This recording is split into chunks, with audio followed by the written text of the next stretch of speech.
अफगानिस्तान एक ऐसा देश है जिसका नाम सुनते ही हमारे दिमाग में वॉर, तालिबान, इंस्टेबिलिटी, लड़ाई झगड़ा यही आता है। लेकिन क्या आप जानते हैं कि अफगानिस्तान एक ऐसा देश रह चुका है जहां से Alexander the great, Britishers, USA, USSR जैसे बड़े बड़े सुपर पावर्स जो है यहाँ पे आए, इसको अपने कंट्रोल में लाने की बहुत कोशिश की। इतने बड़े बड़े सुपर पावर्स भी अफगानिस्तान को कंट्रोल नहीं कर पाए और यहाँ पर उनको हार देखना पड़ा।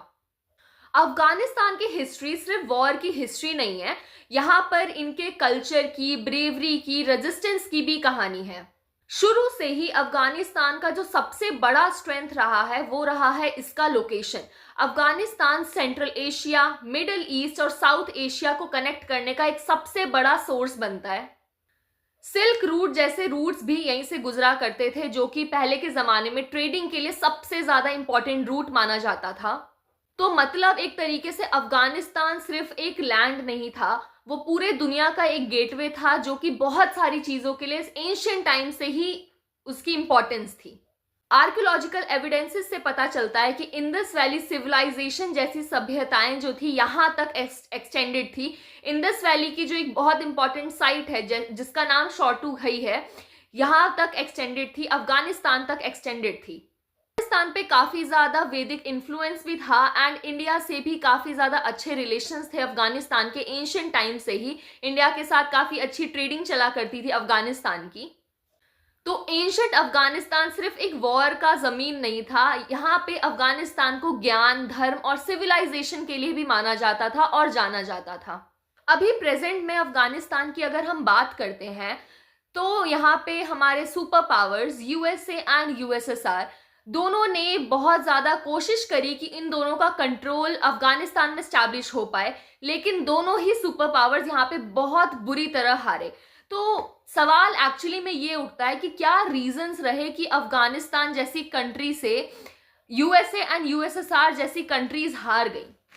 थोड़ा सा और मॉडर्न हिस्ट्री समझते हैं अफगानिस्तान की। तो 1839 में ब्रिटिशर्स एंड रशिया उस टाइम पे अफगानिस्तान में अपना कंट्रोल स्टैब्लिश करने की काफी ज्यादा कोशिश कर रहे थे, क्योंकि अफगानिस्तान की बहुत ज्यादा इंपॉर्टेंस थी, इसका स्ट्रैटेजिक लोकेशन इतना अच्छा था, तो हर एक कंट्री अफगानिस्तान में कंट्रोल चाहती थी। तो सिमिलरली रशिया एंड हमारा ब्रिटेन जो था वो भी यहाँ पे कंट्रोल स्टैब्लिश करने के लिए जंग कर रहे होते हैं। लेकिन सरप्राइज की बात तो ये है कि ये दोनों ही ब्रिटिशर्स एंड रशिया दोनों ही यहाँ पर जीत नहीं पाते हैं, क्योंकि अफगान्स काफी ज्यादा स्ट्रॉन्ग प्रूफ होते हैं इन दोनों की आर्मी के सामने। अब 1933 आता है एंड 1933 में अफगानिस्तान के जो किंग बनते हैं वो बनते हैं जहीर शाह। अब अफगानिस्तान में 1933 में यहाँ पर किंग बनते हैं जहीर शाह एंड जहीर शाह का काफी लंबे टाइम तक रूल रहता है अफगानिस्तान में। एंड अब सिर्फ जहीर शाह ही एक ऐसे रूलर थे जिस टाइम पे अफगानिस्तान में थोड़े टाइम के लिए स्टेबिलिटी थी। अब जहीर शाह ने आसपास देखा कि डेमोक्रेसी की वेव चल रही है, हर एक कंट्री अपने आप को डेमोक्रेटिक डिक्लेयर कर रही है, तो जहीर शाह ने भी 1964 में कॉन्स्टिट्यूशन स्टैब्लिश किया अफगानिस्तान में एंड यहाँ पे पार्लियामेंट सेटअप किया। जहीर शाह 40 साल तक 1933 से 1973 तक रूल करते हैं अफगानिस्तान में एंड 1973 में जहीर शाह के ही कजन मोहम्मद दाऊद जिनका नाम था, ये एक तख्ता पलट करते हैं जहीर शाह के अगेंस्ट एंड ये खुद को अपने आप को प्रेसिडेंट डिक्लेयर कर देते हैं अफगानिस्तान का। अब दाऊद खान जो है वो प्रेसिडेंट बन गया अफगानिस्तान के एंड ये डेमोक्रेसी को इम्प्लीमेंट करना शुरू करते हैं। ये भी अफगानिस्तान को मॉडर्नाइज करने की कोशिश करते हैं एंड काफी सारे रिफॉर्म्स लाते हैं, लेकिन इन्होंने एक जो सबसे बड़ी गलती करी वो ये करी कि इन्होंने एक ही सिंगल पार्टी सिस्टम को अफगानिस्तान में इम्प्लीमेंट किया एंड बोला कि जितने भी लोग हैं वो सिर्फ एक इनकी ही सिंगल पार्टी है, इसी को वोट देंगे। मतलब मेन बात यह है ओवरऑल कि लोग जो थे वो खुश नहीं थे दाऊद के रूल से, क्योंकि इन्होंने वन पार्टी सिस्टम इम्प्लीमेंट किया अफगानिस्तान में। अब अफगानिस्तान के लोगों को दाऊद की ये हरकत बिल्कुल पसंद नहीं आती है एंड ये दाऊद के खिलाफ ही एक पार्टी बना देते हैं जिसका नाम होता है People's Democratic Party of Afghanistan, जिसका शॉर्ट नेम था पीडीपीए। अब पीडीपीए जो पार्टी थी ये काफी ज्यादा कम्युनिस्ट पार्टी थी एंड ये कंप्लीटली यूएसएसआर के प्रिंसिपल्स पे वर्क करती थी। तो यूएसएसआर भी पीडीपीए को काफी ज्यादा सपोर्ट करने लगा एंड दाऊद को अब क्या लगा कि अब उसकी जो पावर है वो ऑलमोस्ट अब जाने वाली है। पावर को बचा कर रखने के लिए और अपने आप को प्रेसिडेंट बनाकर रखने के लिए ये पीडीपीए को सप्रेस करना शुरू करते हैं। लेकिन दाऊद के खुद के जो ऑफिसर्स थे वो भी पीडीपीए को काफी ज्यादा सपोर्ट करते थे। तो इस वजह से बहुत सारे रीजंस की वजह से पीडीपीए जो होती है वो सबसे ज्यादा स्ट्रॉन्गेस्ट एंड सबसे ज्यादा पॉपुलर पार्टी बन जाती है अफगानिस्तान की। एंड देन 21 अप्रैल 1978 को दाऊद को मार दिया जाता है, उनकी पूरी फैमिली को मार दिया जाता है एंड अब पीडीपीए रोल में आती है। अब ये जो पीडीपीए के मेंबर्स होते हैं ये नूर मोहम्मद ताराकी को प्रेसिडेंट बनाते हैं अफगानिस्तान का।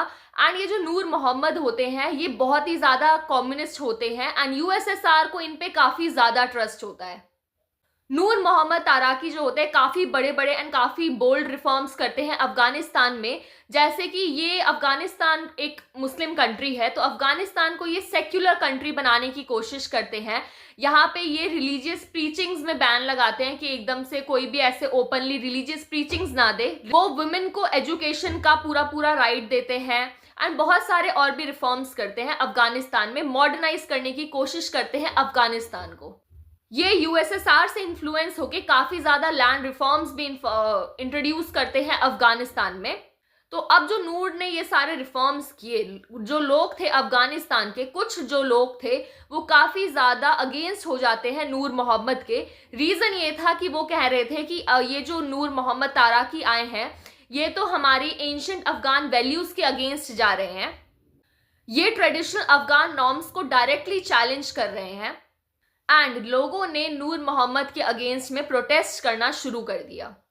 लोगों को भी लगने लगा कि ये जो लड़ाई हो रही है, अब जो लोग प्रोटेस्ट कर रहे हैं या जो लोग लड़ाई कर रहे हैं अफगानिस्तान के, ये इस्लाम को डिफेंड करने के लिए लड़ाई कर रहे हैं। तो ऐसे ही नूर मोहम्मद के खिलाफ छोटे छोटे ग्रुप्स हर एक पूरे एरिया में अफगानिस्तान में जनरेट होने लगते हैं एंड ये अपने आप को मुजाहिदीन्स कहने लगते हैं। एंड मुजाहिदीन्स का मतलब देते हैं ये कि हम डिफेंडर्स हैं इस्लाम के। एंड ये अपना काम भी कर रहे होते हैं, ये इस्लाम को डिफेंड करने के लिए गवर्नमेंट के अगेंस्ट जा रहे होते हैं।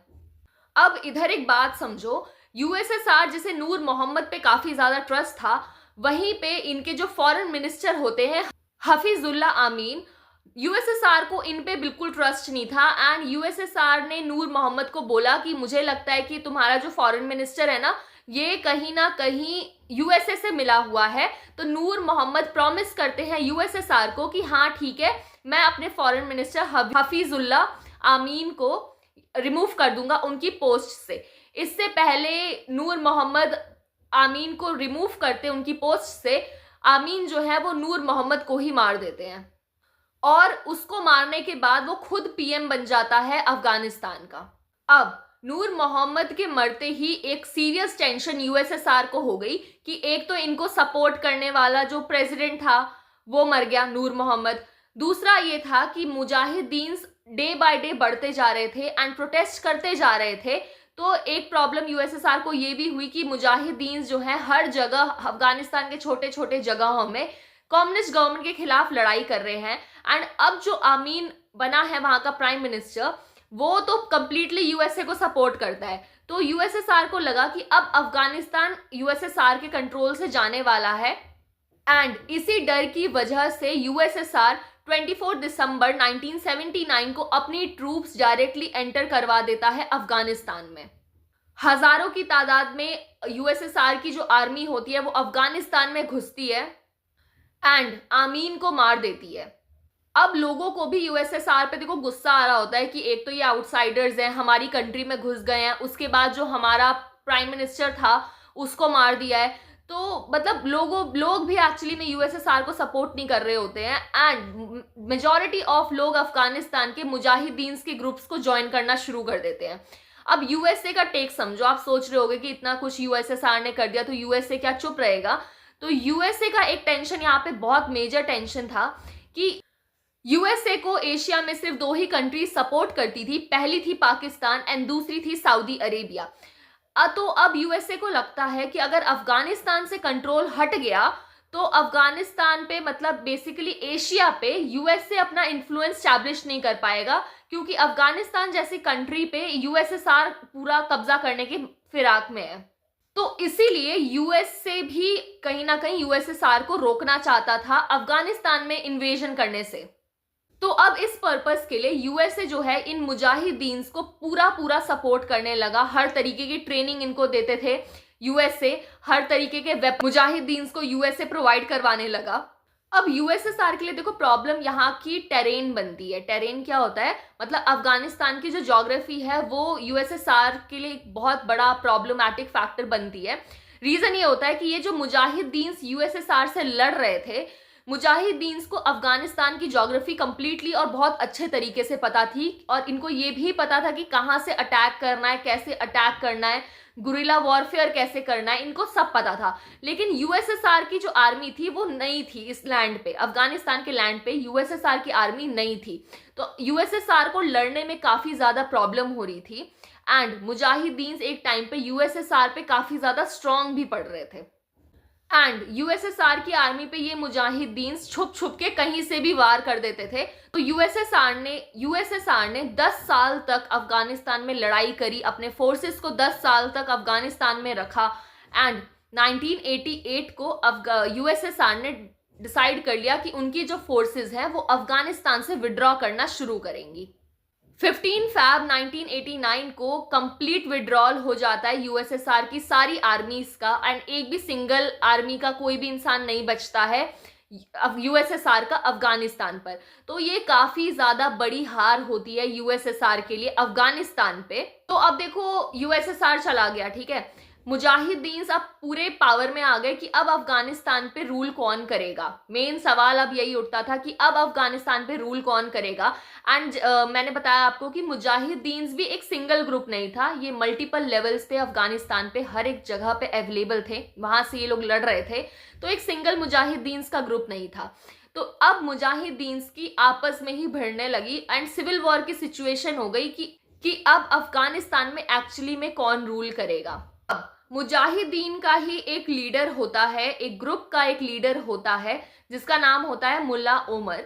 ये मुल्ला उमर जो होता है ना, ये काफी ज्यादा रिस्पेक्टेड पर्सन होता है अफगानिस्तान में, क्योंकि इसने काफी लड़ाइयां लड़ी होती है यूएसएसआर के अगेंस्ट, मुजाहिदीन के हक में, अफगान के लिए, ठीक है। तो ये काफी ज्यादा फेमस होता है, एंड इसको हेड भी बना देते हैं मुजाहिदीन के पूरे ग्रुप का।